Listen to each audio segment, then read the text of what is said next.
Today we're going to be changing the fuel filter in my Toyota 4Runner. This process will be the same for most vehicles. You only need a couple hand tools and you might need some WD-40 just to get some rusted bolts off. Also, don't forget your fuel filter replacement.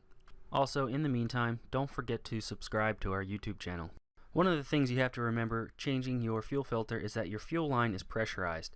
Now, to be able to relieve some pressure on my fuel line, I took my gas cap off, and in hindsight I found that this was probably not the best thing, as you can see from this clip of gas just spewing out. But anyways, we'll get to the actual fuel pressure relief method here in a little bit. So once you properly actually relieve the fuel pressure on your line, you actually have to locate your fuel filter. Most fuel filters that I've worked on have been under the driver's side door. So here we go. Here is the inlet side and here's the outlet side. You simply just have to take off these two nuts. So this is a 14 millimeter. Go ahead and start ratcheting it off, and like I was saying, I didn't relieve the pressure properly. The proper method to relieve the pressure on your fuel line is you have to take out your fuel pump fuse, and then you can turn your car on, and any fuel remaining in the line that you're after your fuel pump will just get burned, and then your engine will stall out.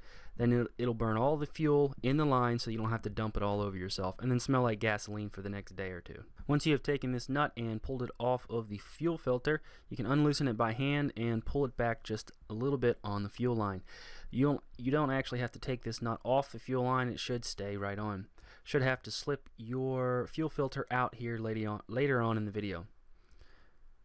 So then we finish the front side, and then we have to work on the back side. So basically the same method. Take it, unscrew it, and there might be a little fuel left in the line, and then pull it back on the fuel line.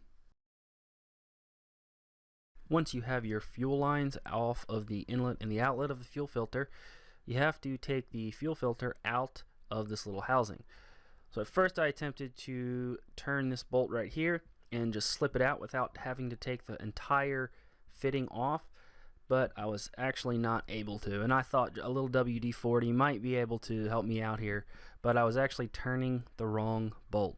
So after a couple tries of trying to take this little nut here and getting some vice grips, turning it, you can see it was not budging at all. I even took a 10 millimeter wrench and it didn't budge it at all either. But I found out that once I took the entire housing off, that I was actually turning the wrong bolt. That thing was actually welded to the little housing there. I had to have taken the nut off on the top, which you can't really see at this angle. So at this time I didn't know that. I just took the housing off completely off of the frame of the car. So there was only two bolts or nuts that I had to take off, one in the back and then one here in the front. So there might be still some fuel left over in the fuel filter. Just be careful, don't drip it on your eye or in your ear or something like that. So take notice of the fuel filter here. It was actually flipped around backwards, and I'll show you the inlet and outlet here. So you have the big lip here on the right side, and I assume that's when they manufacture it. They put the actual paper filter in there and then close it up. So the side with the lip, that was going to the fuel injector, which was the out, and then the side with no lip was coming from the fuel tank.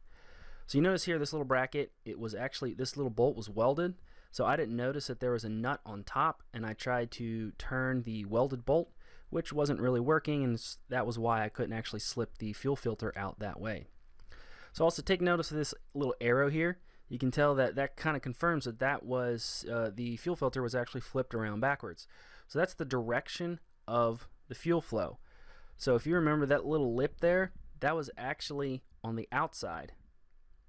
So here's a new fuel filter, and it had a couple of caps there in the inlet and outlets. So if we inspect the new filter, we can tell that the inlet side here is on the crimped edge, and I believe this crimped edge is just how they add the paper inside the filter and then they crimp it to close it up. So the new filter did not have an out indicating there's any out. So on this old filter here, I guess the person just wasn't really paying attention. It's kind of hard to, it's kind of easy to miss that. So just to get your bearings here, you have the fuel tank here in the back and the fuel injectors here in the front. So what does this do? I got a picture here of when I changed my spark plugs. The one on the left is the bad one and the one on the right is the good one. So I think what happened was I was running a fuel lean condition, so I had more oxygen than fuel. And in doing this, the spark plugs got a white tip on that, and from most of the research I found, it was saying that I was running fuel lean condition. So first thing I thought to check was the fuel filter. So when I did, it was flipped around, and hopefully that will have solved the problem. So if you remember, our new filter did not have the engraving for out, but our old filter did. So I guess the guy just wasn't really paying attention of the arrow and the inlet and outlet engravings.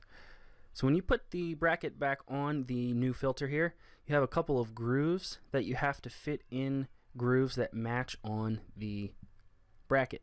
So you have 3 little lips here, and just make sure they line up with the 3 little lips on the bracket. So as you're driving down the road, your fuel filter doesn't start to come loose and vibrate. So remember, this is the inlet side. And if you need to go back and check before you install the bracket, or if you don't even have to take the bracket off, just make sure that you put the bracket on the right way. So now that you've got your bracket, or you got your fuel filter in your bracket, just fasten it back to the vehicle, and then fasten your fuel lines back in the fuel filter. This part might get a little tricky here. Just make sure that before you tighten everything up, your fuel lines are as far as they can go inside the filter. There we go. Press it down as hard as we can, and then tighten the things down with your hand before you start getting a wrench, because you don't want to strip anything. So once you tighten it down, make sure that none of the silver part of the threads is showing. Make sure it's just the part as it was before. That was the back, and here we are in the front. Tighten it as much as you can with your 14mm wrench. So remember, you don't actually have to take your gas cap off. Just remember to put your fuel pump fuse back in the box, and don't turn the engine over. Just crank it, or just turn it a couple times so all the electronics start to work, and then your fuel pump fills up your fuel line. If you enjoyed that video, subscribe to the channel to stay updated, and head over to Patreon. We got a lot of things we want to do on this channel. Teach you about driving used cars, fixing used cars, and the value of owning, working on, and driving a used car. This is AutOdometer. Make sure you hit that like button, hit that bell notification, and thanks for watching.